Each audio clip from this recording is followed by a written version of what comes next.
Điểm cho đời sản xuất số 3 5-1. Số 3 đánh vừa đánh như gượng đúng không? Ôi. Bóng không qua lưới. Đổi vào điểm cho đội sản xuất số 1 2-5.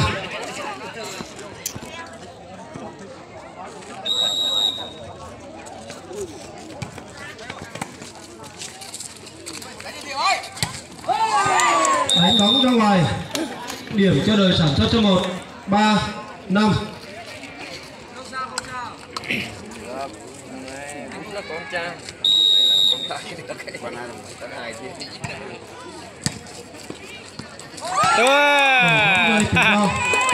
Điểm cho đội sản xuất số 1 4-5.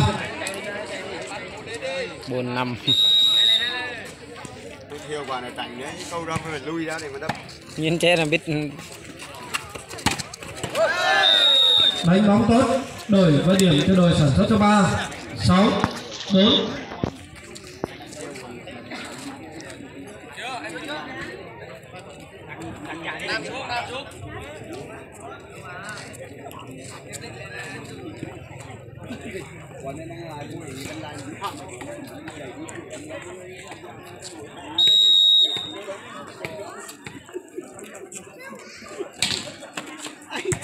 Và đây nhấn tay.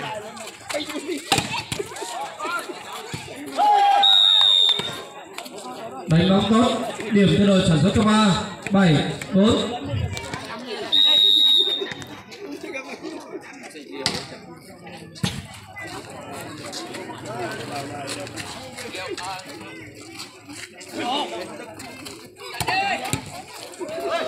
Đánh bóng tốt. Điểm cho đội sản xuất số 3 8-4.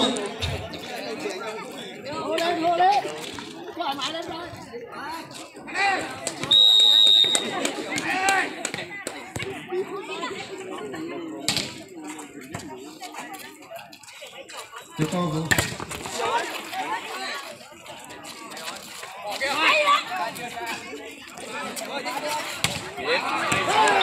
Ngoài bóng ra ngoài.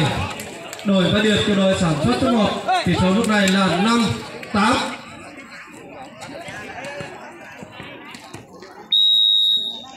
Cầu thủ Bá Tước của đội sản xuất số 1 vào sân.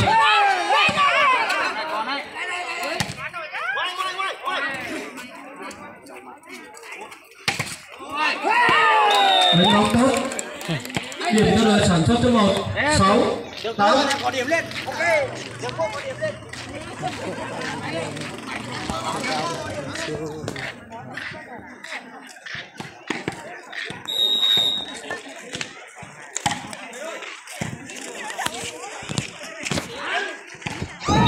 Đánh bóng chưa qua lưới. Điểm cho đội sản xuất số 1 7-8. 7-8. Nghe thôi. Chắn bóng đi ra ngoài. Đổi vào điểm cho đội sản xuất số 3 9-7.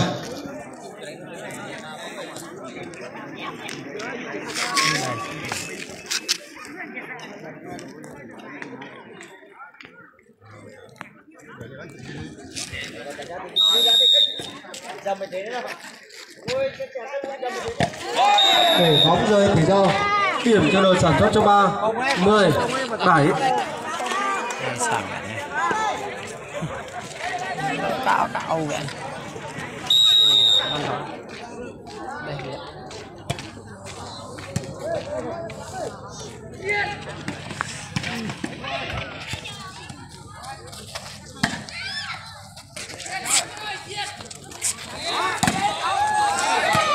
Chắn bóng đi ra ngoài. Điểm cho đội sản xuất số 1 8-10.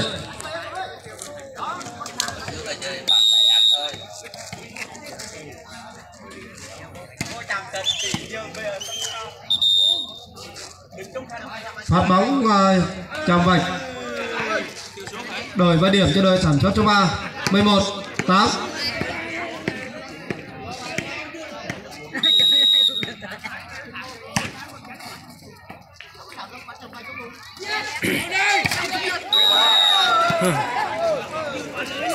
Đánh bóng chưa qua lưới. Điểm cho đội sản xuất số 3 12 8.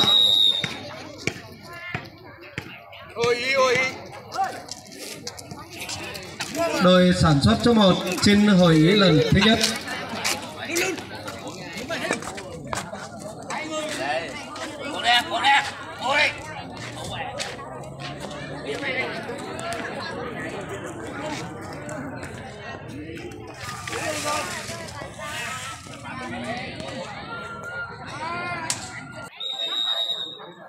Đội 3 phát bóng, đội 1 chuyển định.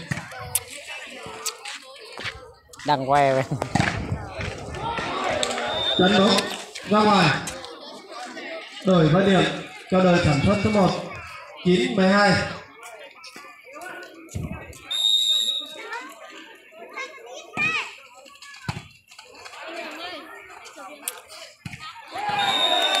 Đánh bóng chưa qua lưới. Điểm cho đội sản xuất số 1 10-12.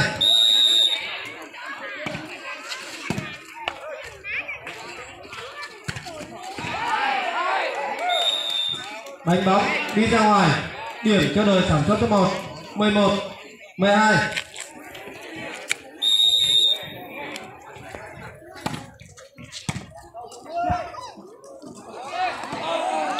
Bỏ nhỏ tốt, đổi với điểm cho đội sản xuất số 3 13-11. Đội sản xuất số 3 xin hai người. Cầu thủ số 00 vào sân và cầu thủ số 11 vào sân.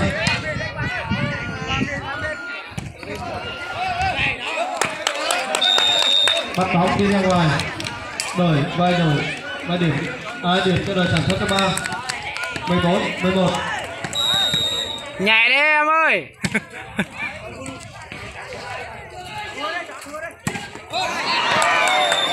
Đánh bóng đi ra ngoài. Điểm cho đội sản xuất số 3 15-11.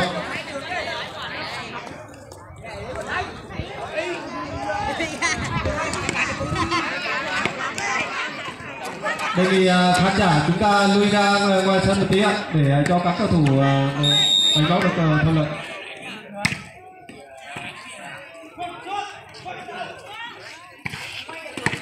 Đánh bóng tốt, đổi với điểm cho đội sản xuất số 1 12-15.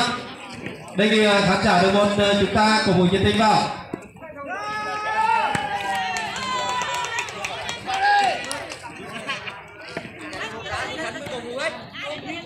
Cầu thủ ba thước phát bóng.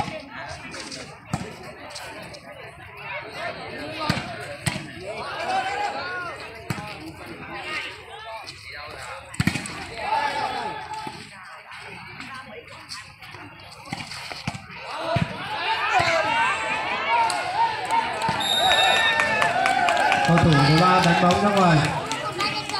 Điểm cho đội sản xuất số 1 13-15.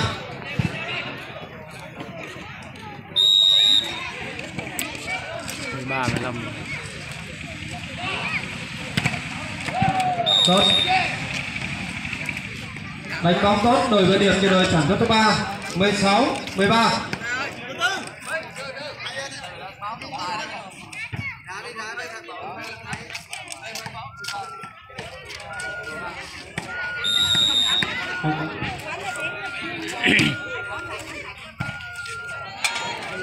Bắt top 1 không qua lưới. Điểm cho đội sản xuất số 3 17-13. Đập bên này nhiệt là non đấy anh nhé. Bên này nhiệt là non mà gì. Chả thừa đất nhiệt vậy.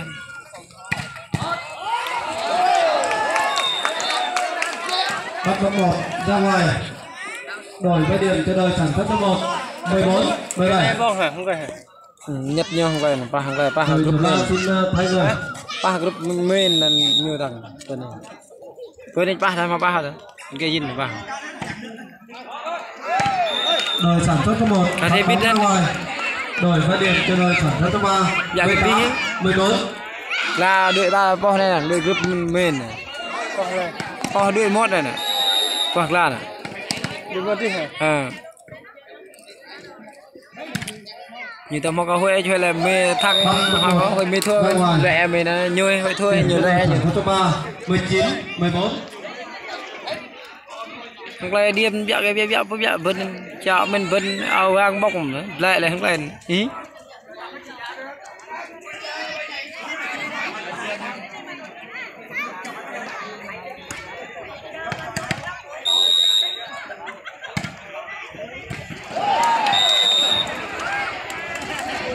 Phát bóng tốt. Điểm cho đội sản xuất số 3 20-14. 20-14 nữa. Không mạ bùa đá như cái thay nữa nữa. Sao vật gì mà. Đội sản xuất số 3 21-14. Rồi cái giá ban đó. Con lên. Gì mà heo à?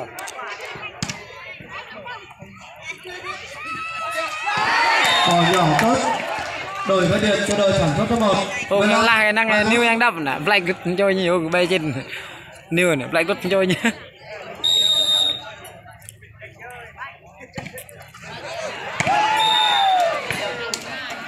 Phát bóng đi ra ngoài. Đổi với điểm cho đội sản xuất số 3 22-15.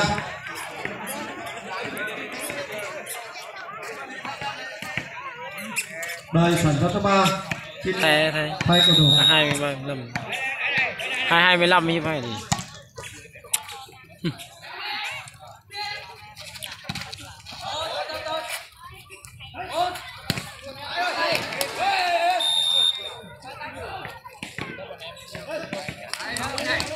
bóng cầm tay chắn ra ngoài, điểm cho đội sản xuất số 3 23-15.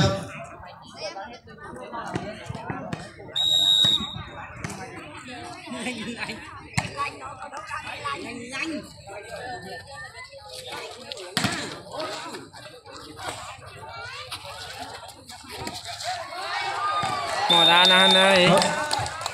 Nhỏ nhỏ tốt, đổi với điểm cho đội sản xuất số 1 16-23. Để buồn nhỉ. Hai đội 3 bỏ tới đội 1.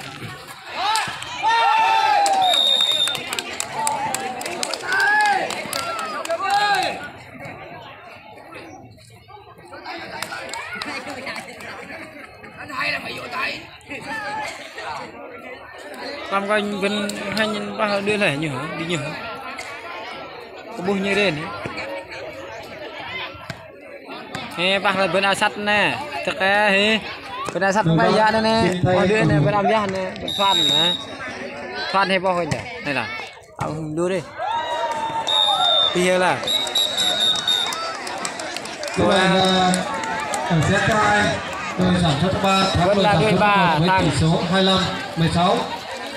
25-16 sản xuất số 3 là thắng chung cuộc với tỷ số 2-0.